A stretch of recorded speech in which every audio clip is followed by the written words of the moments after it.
তীব্র গরম। আজকে বের হওয়ার সাহসই করি নাই, এইরকম একটা গরম। তারপরেও একটু বিকেল হইলো, 6টা বাজলো, তারপরে আর কি সাহস করতে পারছি যে এইবার অন্তত বেরোনো যায়। মানুষজন এই গরম থেকে বাঁচার জন্য সবাই মোটামুটি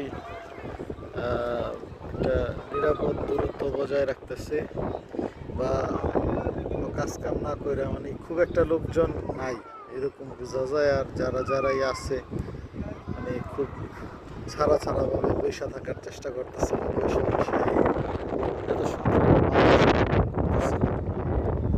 আমিও এর ব্যতিক্রম না। তো চলে আসলাম এখানে বাতাস উপভোগ করার জন্য। ঠিক আছে, এই গরমটা আপনাদের সাথে শেয়ার